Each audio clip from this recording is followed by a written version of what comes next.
queridos, graça e a paz do nosso Senhor e Salvador Jesus Cristo. Mais uma vez estamos aqui para meditar na palavra do nosso Deus. Espero que você e toda a sua família estejam desfrutando das mais ricas bênçãos do nosso Deus.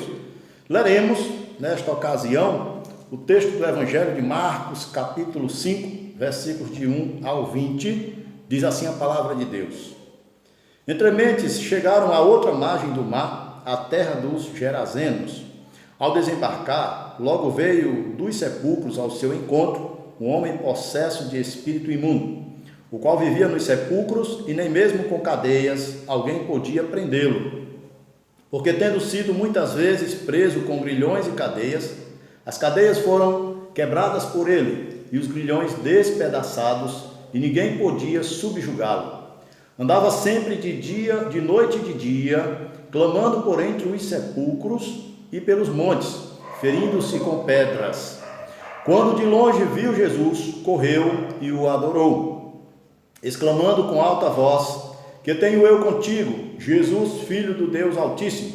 Conjuro-te por Deus, que não me atormentes. Porque Jesus lhe dissera: Espírito imundo, sai desse homem. E perguntou-lhe: Qual é o teu nome? Respondeu ele: Legião é o meu nome, porque somos muitos. E rogou-lhe encarecidamente que os não mandasse para fora do país. Ora, pastava ali pelo monte uma grande manada de porcos.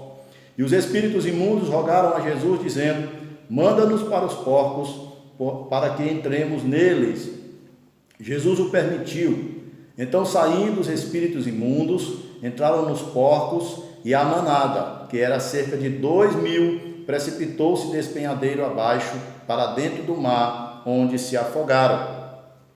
Os porqueiros fugiram e anunciaram na cidade e pelos campos. Então saiu o povo para ver o que sucedera. Indo ter com Jesus, viram o endemoniado, o que tivera a legião, assentado, vestido em perfeito juízo, e temeram. Os que haviam presenciado os fatos contaram-lhe o que acontecera ao endemoniado e acerca dos porcos, e entraram a rogar-lhe que se retirasse da terra deles. Ao entrar Jesus no barco, suplicava-lhe o que for endemoniado que o deixasse estar com ele. Jesus, porém, não lhe permitiu, mas ordenou-lhe: Vai para a tua casa, para os teus, anuncia-lhes tudo o que o Senhor te fez, como teve compaixão de ti. Então ele foi e começou a proclamar em Decápolis tudo o que Jesus lhe fizera, e todos se admiravam. Amém. Oremos. Santo Deus, Pai soberano, te agradecemos por mais um dia de vida que o Senhor nos concede, por todas as bênçãos derramadas, e rogamos agora, ó Deus, que fale conosco através da tua santa palavra, em nome de Jesus. Amém. Meus amados, meditando nesse texto, nós pensamos na dimensão, na proporção, no tamanho do milagre operado na vida deste indivíduo e os impactos que este grande milagre causou, não apenas na vida dele, mas na vida de toda a cidade dos Gerazenos, como também da família, certamente, daquele homem. Vejamos primeiramente o tamanho do milagre. E para que nós tenhamos noção do tamanho, nós temos aqui uma riqueza de detalhes, de informações, que tanto Marcos como Mateus e Lucas se preocuparam e registraram uma riqueza de detalhes, creio que exatamente com o objetivo de mostrar também o tamanho do milagre operado na vida deste homem. Versículo 2 diz o seguinte: Ao desembarcar, logo veio dos sepulcros ao seu encontro um homem possesso de espírito imundo. Primeira informação aqui é que este homem era um homem possesso de um espírito imundo. Espero que você nunca tenha sofrido na pele, alguém que tenha passado por essa experiência. Talvez não conheça, não tenha alguém na família que tenha passado por uma experiência tão desagradável como essa. Alguém possesso de um espírito imundo é alguém numa situação terrível, degradante, numa situação de sufocamento da alma, de escravidão, de angústia. Creio que de todo sentimento ruim, o mais ruim que você possa imaginar, era o que estava sobre aquele pobre indivíduo, mas que fora bem-aventurado no momento que teve um encontro com Jesus Cristo. Versículo 3: o qual vivia nos sepulcros, e nem mesmo com cadeias alguém podia prendê-lo. Veja só, meus amados irmãos, aquele homem vivia pelos sepulcros, aquele homem tinha uma força descomunal, haja visto não apenas um demônio, não apenas um espírito maligno, mas uma legião, né? Em se tratando de soldados romanos, uma legião somava 6.000 soldados. E a gente vai ver posteriormente Jesus expelindo aqueles demônios, ordenando que eles se retirassem e permitindo que eles encarnassem naqueles porcos, e a manada de porcos era de 2.000 porcos. Eles ficaram totalmente atormentados e se precipitaram desse penhadeiro abaixo e se afogaram no mar. Imagine vocês, meus amados irmãos, eu fico imaginando a situação deste homem, né? E fico lembrando, e até fazendo uma comparação a uma figura folclórica e lendária do lobisomem, né? Sabemos que este ser jamais existiu, mas as pessoas mentalizam, né? E criaram esse personagem, e nós ficamos imaginando se tem algo que se assemelha a esta situação, a este ser lendário, talvez fosse esse endemoniado, pessoas nesta situação desse homem. Nenhuma cadeia podia detê-lo, nenhum grilhão podia prendê-lo, porque havia uma força ali descomunal, uma força sobrenatural que destruía a tudo, que quebrava todas as correntes, todas as cadeias com as quais aquele homem era detido. Versículo 4: porque tendo sido muitas vezes preso com grilhões e cadeias, as cadeias foram quebradas por ele, e os grilhões despedaçados, e ninguém podia subjugá-lo.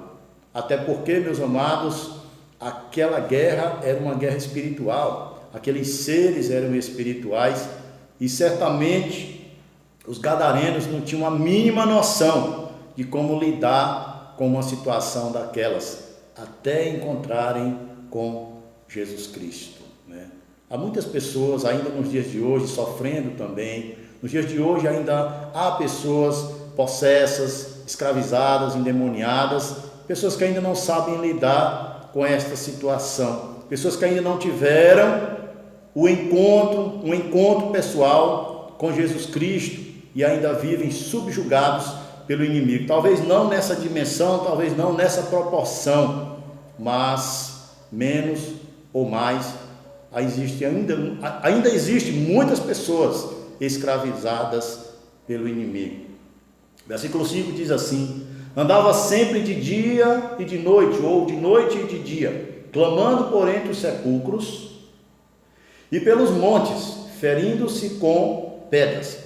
Veja que este ser não tinha sossego, não tinha paz, andava noite e dia, clamava, gritava noite e dia, totalmente insano das suas faculdades mentais, da sua integridade física, totalmente debilitado, totalmente cortado, abatido, enfim, meus amados, era uma situação degradante, horrorizante, era uma situação realmente de calamidade espiritual e física na vida daquele homem.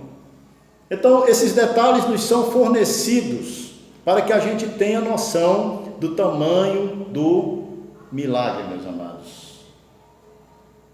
É exatamente revelado nesses versículos o estado espiritual e físico também desse homem, o estado degradante em que esta legião de demônios deixaram aquele indivíduo, aquele homem, mas que teve, pela graça de Deus, o privilégio de ter encontrado Jesus Cristo, né?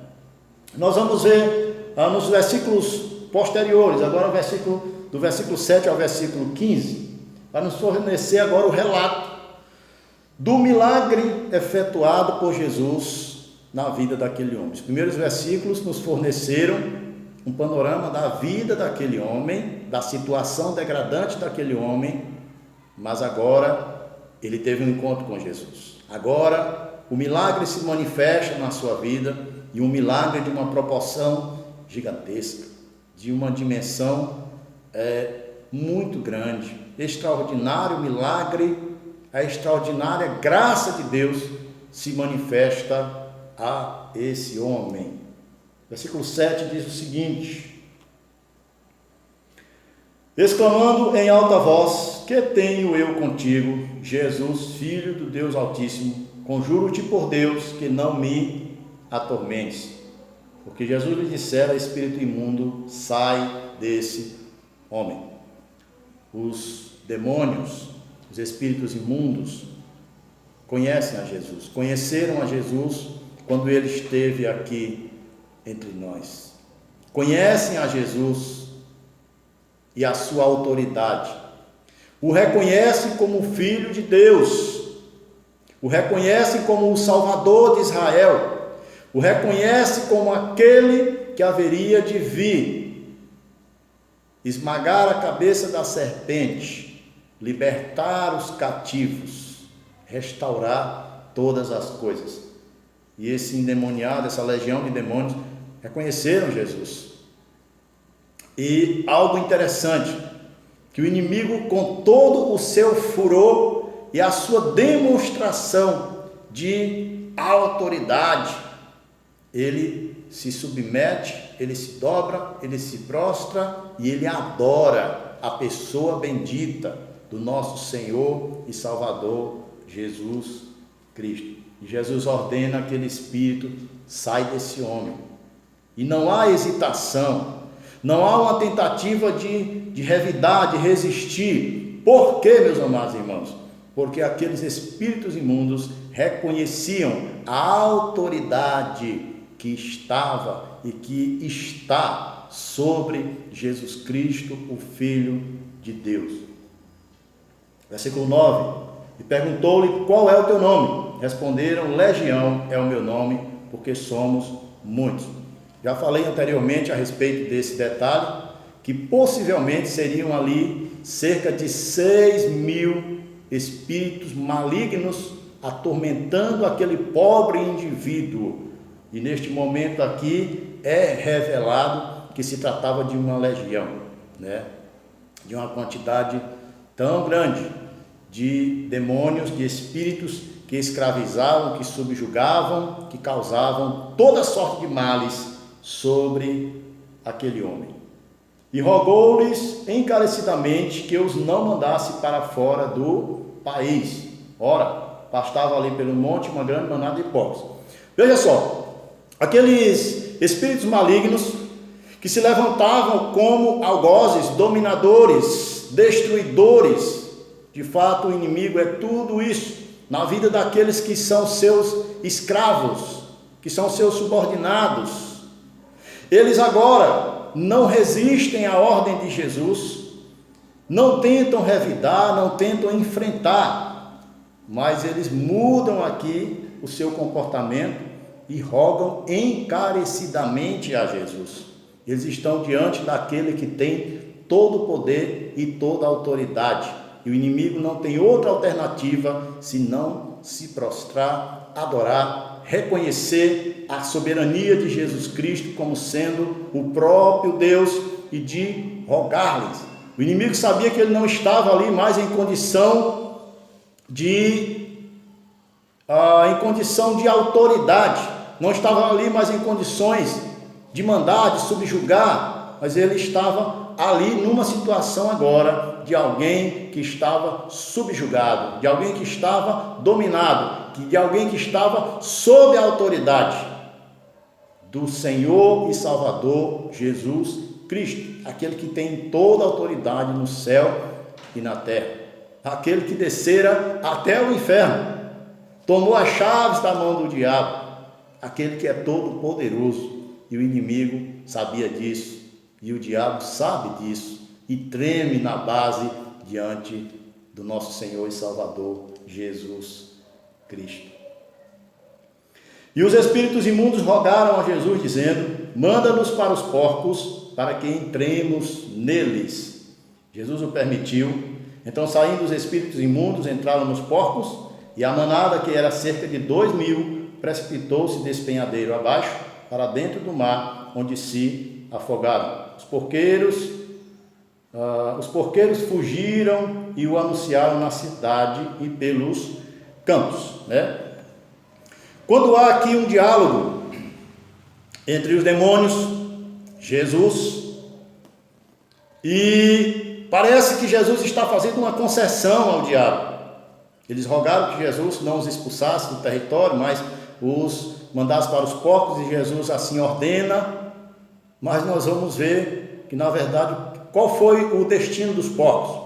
Se precipitaram, morreram. Ou seja, aqueles demônios não tiveram casa para morar. Certamente eles ficaram ali naquele território, e esse detalhe também não nos importa, não é nisso que nós queremos focar nesse momento, né? Trata-se de uma dimensão espiritual, mas o que o texto deixa claro é que Jesus não faz acordo com o diabo, Jesus não faz a vontade do diabo, Jesus não faz segundo o diabo determina ou sugere que ele faça, mas Jesus sabia muito bem o que iria acontecer aos porcos e, consequentemente, aqueles demônios. Então, meus amados irmãos, primeiramente nós vimos o tamanho do milagre, e nós vamos ver agora algo que não poderia ser diferente: a reação daquele homem e o tamanho da gratidão daquele homem a Jesus. Aquele homem que fora endemoniado horrivelmente e que agora é liberto por Jesus. E há um detalhe no versículo, deixa me ver aqui direitinho, que vai nos fornecer a mudança de situação daquele homem. Versículo 15: indo ter com Jesus, viram o endemoniado, o que tivera a legião, assentado, vestido em perfeito juízo, e temeram. Veja o tamanho da mudança na vida daquele homem. Aquele que vivera, não sabemos por quanto tempo, naquela situação tão degradante, tão horrível, tão terrível, agora estava ali em perfeito estado, assentado, né, limpo, certamente suas feridas sendo tratadas. Agora era uma nova criatura, agora era uma nova história, e isso não poderia gerar algo diferente no coração daquele homem, senão uma profunda gratidão.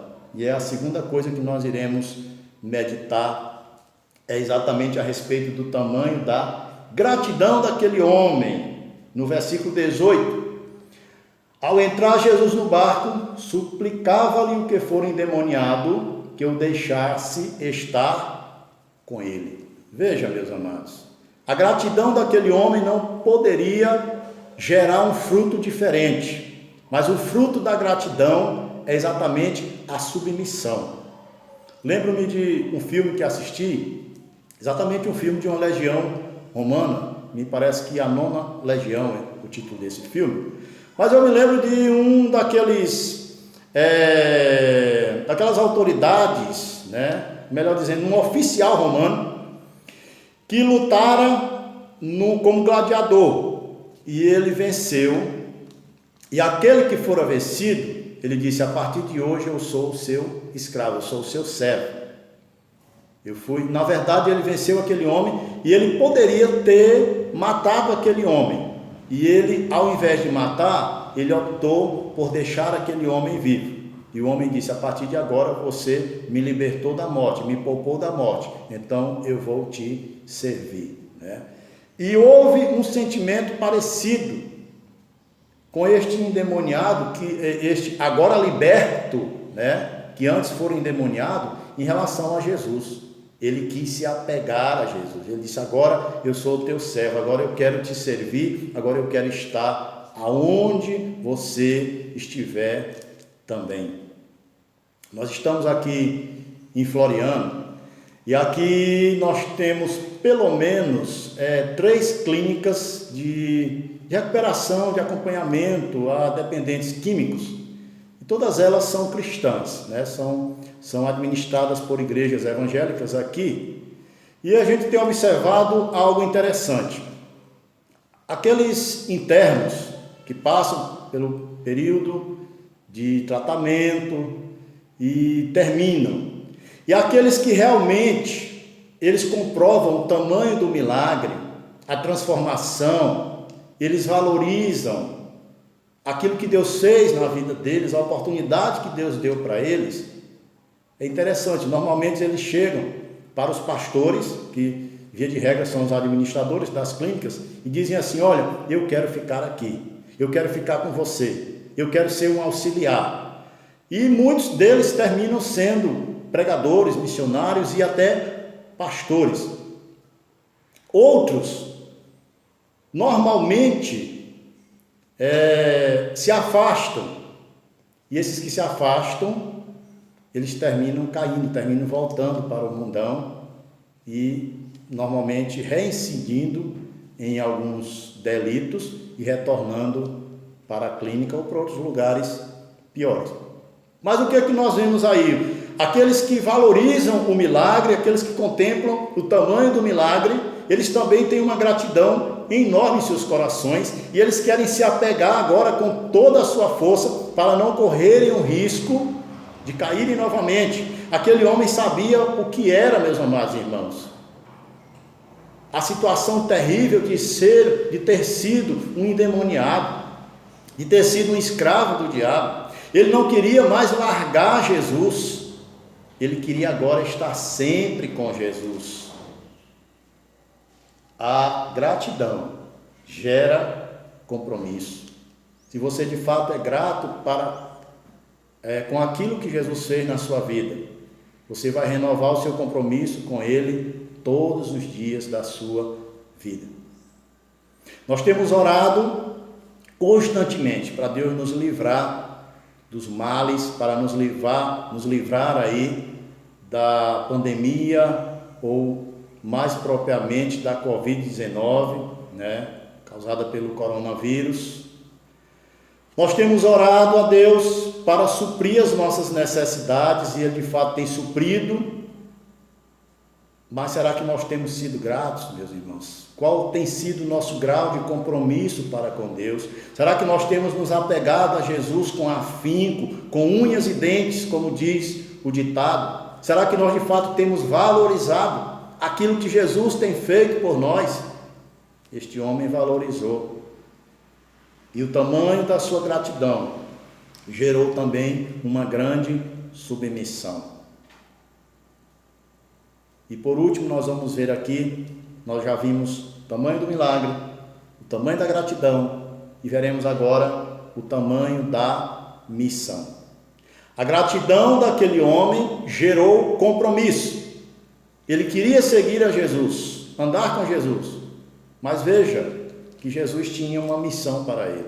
Versículo 19 vai dizer assim: Jesus, porém, não lhe o permitiu, mas ordenou-lhe: vai para a tua casa, para os teus, anuncia-lhes tudo o que o Senhor te fez, como teve compaixão de ti. Então ele foi e começou a proclamar em Decápolis tudo o que Jesus lhe fizera, e todos se admiravam.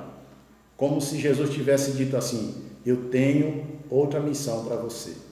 Eu já tenho aqueles que irão me acompanhar, já escolhi os meus discípulos, já tenho a minha equipe, mas você também faz parte dela, você também faz parte do reino.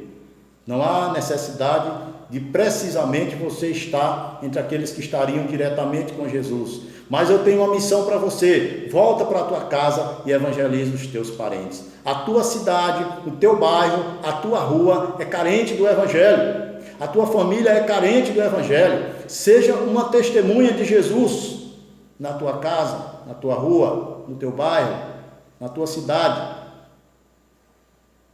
E com certeza, daqui a pouco você irá evangelizar no teu estado, no teu país e em outras nações, se assim for o plano de Deus para você. Mas a gratidão a Deus gera em nós um espírito missionário. Você jamais poderá se conter, mas você vai querer falar das grandes maravilhas de Deus na sua vida, dos grandes feitos que Jesus operou e continua operando na sua vida.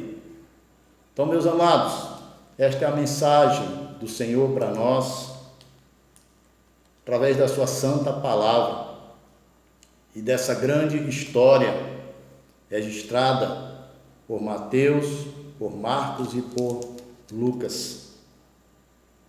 Deste milagre extraordinário na vida deste homem que fora terrivelmente endemoniado, mas que tivera um encontro com Jesus e, consequentemente, fora liberto e salvo por Jesus Cristo. Essa é a consequência natural de alguém que tem um encontro com Jesus. Que o Senhor possa nos abençoar e nos capacitar pelo seu Espírito para sermos testemunhas, começando em casa, na rua, no bairro, na cidade e até os confins da terra. Vamos orar novamente? Nosso Deus, nosso Pai, obrigado, Senhor, pelas bênçãos derramadas, pela palavra que fala profundamente aos nossos corações. Abençoa o teu povo, Senhor, em todos os lugares, fortalecendo a tua igreja, renovando a nossa fé, a nossa força, o nosso compromisso, a nossa gratidão. Espírito de Deus, abençoa o teu povo, traz a cura, a libertação, manifesta, Senhor, o teu poder. Aqueles que porventura estão sendo ainda escravos do inimigo, liberta, Senhor, e salva e abençoa o teu povo. Nós oramos e te bendizemos em nome de Jesus Cristo. Amém. Meus amados, que Deus os abençoe. Um abraço a todos e até a próxima.